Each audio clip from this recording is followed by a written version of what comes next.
Es necesario que eso ocurra primero. Cuando le preguntan al Señor sobre lo que está anunciando, está hablando de cosas futuras, que el templo de Jerusalén sería destruido, pero además está hablando de otras cosas más adelante, el tiempo del fin, antes de su regreso. Y le preguntan cuándo será, cuándo va a ser. Y él no dice cuándo va a ser, solo dice que no será enseguida, que todavía tienen que pasar bastantes cosas. Y que no se alarmen, que todo esto es necesario que ocurra. Y les va relatando una serie de males que tienen que ocurrir. Noticias de guerras y de revoluciones. Cuando digáis eso no tengáis pánico. Es necesario que eso ocurra primero. Se alzará pueblo contra pueblo, habrá grandes terremotos, hambres, pestes, fenómenos espantosos, grandes signos en el cielo. Es decir, está hablando de males que van a asolar a la humanidad. Y este es un misterio que está actuando en la historia humana. Luego, el desenlace de la historia, al encuentro de nuestro Salvador en su regreso, tiene que ver con que se completen una serie de cosas que están aquí en acto, que están ocurriendo en esta trama de la historia en que la libertad de las criaturas interviene y los hombres, separados de Dios, rebeldes a sus mandamientos, colaboramos con el diablo, con el plan del diablo, el príncipe de este mundo.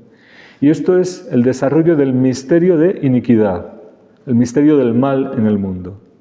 ¿Por qué tantos males? ¿Por qué tanta saña, tanto odio, tanto rencor, tanta maldad?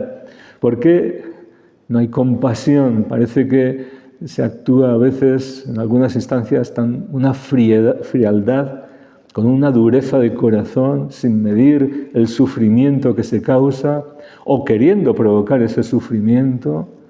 Y esto, a una escala pequeña, ocurre a un nivel pequeño, pero a nivel de naciones, a nivel del mundo, hoy, todo lo que está pasando. ¿Y esto por qué?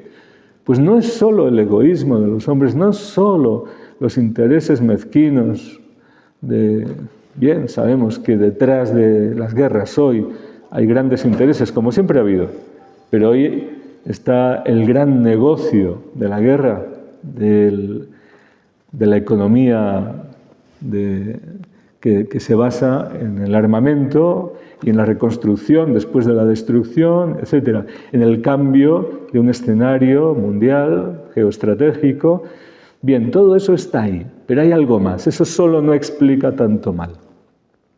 Y este algo más es la mente de alguien que está gobernando el mundo y que es homicida y que es mentiroso, Satanás. Y aquí está desarrollándose lo que llamamos la palabra de Dios, el misterio de iniquidad. Y esto tiene que llegar a un cenit, a un momento culmen en la historia, que va a ser parado solo por la intervención directa de Dios, con la venida de Cristo. Este misterio de iniquidad tiene que ver también con la mentira, con el fraude, con el engaño. ¿Por qué? Porque Satanás es mentiroso. Mirad que nadie os engañe, empieza diciendo el Señor. Y ese engaño se refiere a los que conocen la verdad, porque los que están en la mentira ya no hay que engañarlos, ya están en la mentira. Sino a los que conocen la verdad. Dice, porque muchos vendrán en mi nombre. Estarán diciendo cosas supuestamente en su nombre. Mirad que nadie os engañe. O sea, que también estos momentos finales estarán marcados por un fraude, por un engaño colosal. ¿Con qué se querrá? El diablo tratará de engañar aún hasta los elegidos, que dice la Escritura. Luego, misterio de iniquidad, pero también misterio de engaño, misterio del mal actuando. Pero esto es una parte de esa historia. La otra parte es la actuación de Dios. ¿Y Dios qué hace? Pues Dios nos da todo lo que necesitamos. Primero nos avisa, pero también nos da su gracia, nos da todos los medios para mantenernos firmes en medio de todos esos engaños y males, para no caer ante todas esas situaciones, sino luchar el buen combate unidos a Cristo y permanecer en pie. Y Dios, en definitiva, va a juzgar y va a cosechar y recoger lo que se pueda recoger. Es decir, aquellos que considere dignos, aptos de ser recogidos en sus graneros. Es lo que habla aquí Apocalipsis acerca de la hora de la siega, porque la mies está seca, está preparada para ser recogida ya. En medio de todas esas tribulaciones, lo que ha madurado, el grano que tiene peso, que ha permanecido por la fe, por el amor al Señor, y no amando más su propia vida ni ante todos esos peligros, sino que ha confiado en el Señor.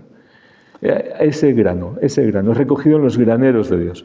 Pero habla también de otra siega después, la de la vendimia, que viene después, ¿verdad? Primero es la siega del cereal, después llega el tiempo de la vendimia. Y aquí es recoger los racimos para que sean pisados en el lagar de la ira de Dios. Si no conocemos el tiempo de la misericordia de Dios, pues conoceremos el tiempo de la justicia, de la ira divina.